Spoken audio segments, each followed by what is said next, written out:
to Jammu and Kashmir, where the Jammu and Kashmir Assembly held a special session today in the wake of the Pahalgam attack, in which 26 people were killed. It called the special session to condemn the terror attack and pay tribute to the Pahalgam victims. This is across party lines. The MLAs also observed a moment of silence to pay respects to the victims of this terror attack, and discussion is also taking place on the impact that this terror attack has had, condemning it, calling it an attack on Kashmiriyat, also expressing concern about what this now means for Jammu and Kashmir. Remember, it's a big blow to the tourism in Jammu and Kashmir, and also concerns for Kashmiris in other parts of the country as well. So this special session called of the Jammu and Kashmir Assembly to condemn the terror attack in Pahalgam, also pay tribute to the 26 victims of this horrific attack, and also condemn this attack, which is being described as an attack also on Kashmiriyat. That's the spirit of Kashmir. Let's just listen in to what the Jammu and Kashmir Deputy Chief Minister said. उस भगवान अल्लाह ताला से यही दुआ करते हैं कि पहलगाम का आखिरी यह हमला होना चाहिए, यह जम्मू कश्मीर में से आगे कोई हमला नहीं होना चाहिए, क्योंकि जम्मू कश्मीर खास करके जिस पार्टी से मैं बिलोंग करता हूं, ऑनरेबल स्पीकर साहब, इस पार्टी के बहुत सारे मिनिस्टर हमारे शहीद हुए, हमारे एमएलए शहीद हुए। इस पार्टी ने लाखों कुर्बानियां इस जम्मू कश्मीर को मजबूत करने के लिए, इस हिंदुस्तान को मजबूत करने के लिए दी हैं।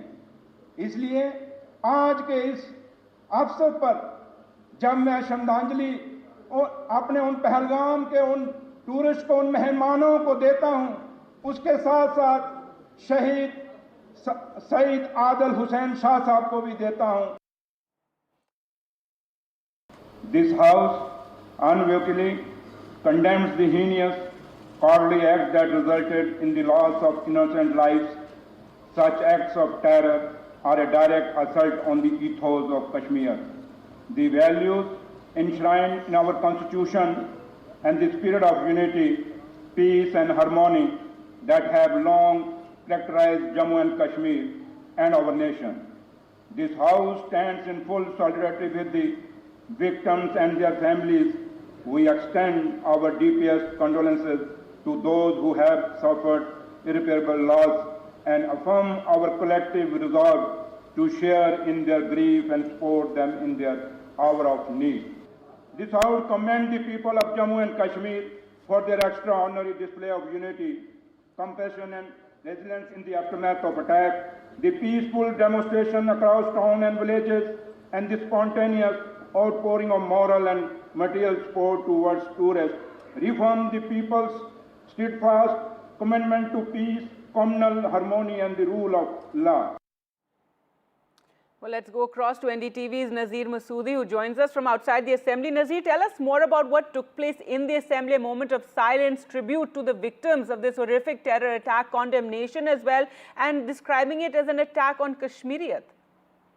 Exactly. And it is a resolution that was moved by the Deputy Chief Minister Surinder Kumar Chaudhary, and members started talking about it, whether it is Sajjad Lone, Muhammad Yusuf Tarigami of CPM, who is right now talking, and then Congress's Ghulam Ahmad Mir, who is the General Secretary of the Congress. He spoke about it in detail and said Congress firmly stands behind the central government when it comes to the action it is taking against Pakistan after Pahalgam massacre. But he also pointed out the security lapses, which he said the central government has admitted and asked that the responsibility should be fixed. Why all this happened, this massacre should have been avoided when the security forces had prior intelligence that there would be some attack here on the tourists in Jammu in Kashmir Valley.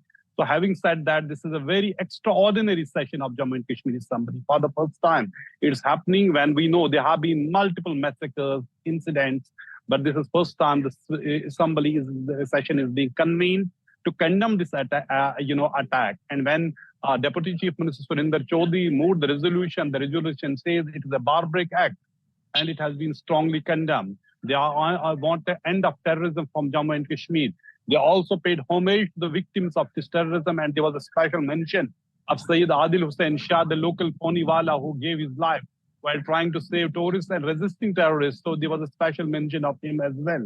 There was a call for the unity and asking central government and backing central government, whatever decision it is taking with regard to punitive action against Pakistan, which includes suspending Indus Water Treaty. In fact, we have third Chief Minister Umar Abdullah recently saying that the Indus Water Treaty was always a disadvantage for the people of Jammu and Kashmir. They have always asked for the compensation from the central government because people of Jammu and Kashmir have never been part of this Indus Water Treaty, and they have never been in favor of it because waters flowing from Jammu and Kashmir are going into Pakistan, and we are not able to harness the full potential of the waters of Jammu and Kashmir. Having said that, this is first a time when we see such a session being, held in Jammu and Kashmir to condemn this, attack. I remember on October 1st, 2001, there was a major terror attack on Jammu and Kashmir Assembly. 40 people were killed that time. That time Assembly was in session, there was condemnation, but never we have seen such a session being organized. So actually this house is reflecting the sentiment on the ground, sentiment on the streets. We have seen after the attack, there was spontaneous protests across Kashmir. There were complete shutdown, which was first of its kind against a terror attack in Jammu and Kashmir. So there have been many things. In fact, it's a watershed development, the way we see the response of the people to this terror incident, and people want end of terrorism in Kashmir. They are saying enough blood has been flown, in Jammu and Kashmir. A lot of blood has been spilled in Jammu and Kashmir. So this needs to end, and perhaps this session is the reflection of public mood. We have seen there was complete shutdown, even from mosques to political platforms. Everyone was in one voice condemning this terror attack. At the same time, the resolution calls for the central government to take steps so that there are no harassment and or attacks on the students who are from Kashmir who are in different parts of the country, or attacks. And there have been reports of attacks as well. There was also some indictment of the media, some media groups and the channels for spewing venom when it comes, rather than making this an event where there would be unity among people. So the House has called for an unity at a time when we need to collectively fight terrorism rather than dividing the society. So there was a word of caution for the government also. There was in a sense, indictment of the several media houses as well when it comes to the coverage of this incident and the fallout of the Pahalgam terror attack. So in a sense, this session is extraordinary, and the way members are speaking, the way members have come together, and there's a unanimity, complete unanimity when it comes to fighting terrorism and also backing central government when it comes to its decisions with regard to punitive action against Pakistan. But curiously, this House has no power when it comes to the law and order. Law and order is not J&K government's domain. It's the domain of the central government, Union Home Ministry, and the Lieutenant Governor in Jammu and Kashmir. The House can only pass a resolution, make recommendations, and it's up to the central government to decide. Till the time Jammu and Kashmir remains a union territory. In fact, we heard one of the speakers, Congress leader Ghulam Ahmad Mir, talking about that. They are talking it when this is somebody doesn't have any power domain over the law and order and security in Jammu and Kashmir.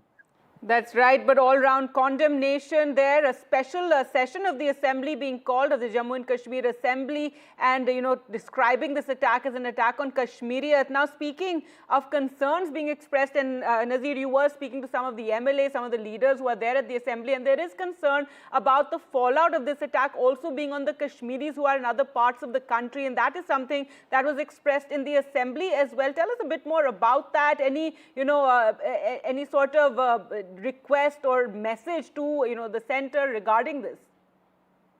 We have seen yesterday Chief Minister Umar Abdullah making a tweeting, and so is Mahbub Mufti and other leaders.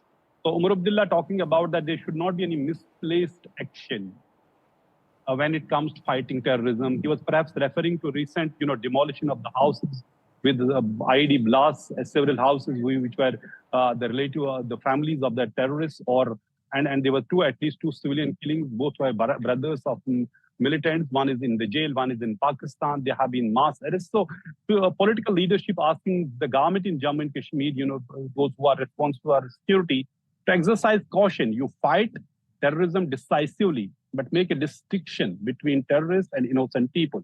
Because it is for the first time people have come together to raise their voice unequivocally, raise their voice very firmly, that they want end of terrorism. Government should build on this rather than this event is lost when they are what the government is saying misplaced actions or security action. At the same time, there have been reports of the harassment of the Kashmiri students, businessmen, other people who are in different parts of the country. Union Home Ministry has already issued an advisory directive to the DGPs and the state governments and the union territories and asked them to ensure safety and the security of the people from Jammu and Kashmir, whether it's students or the business community or any other person. So they should ensure the security. Because what we heard Prime Minister also talking about in Man Ki Baat yesterday, he talked about unity when it comes fighting terrorism. You cannot afford to have disunity. You cannot afford to have, other people create wedge and then say we will fight terrorism and what Umar Abdullah called origin of terrorism, which he was referring to the Pakistan. So clearly it is a fight where first thing is to ensure unity, and if there are attacks or harassment of one community, that creates more problems rather than solving one. So this house is perhaps taking a holistic view of the situation, not just condemning this terror attack and ensuring that terror should end completely. At the same time, it is talking about safety of the citizens and innocent people in Jammu and Kashmir and outside Jammu and Kashmir.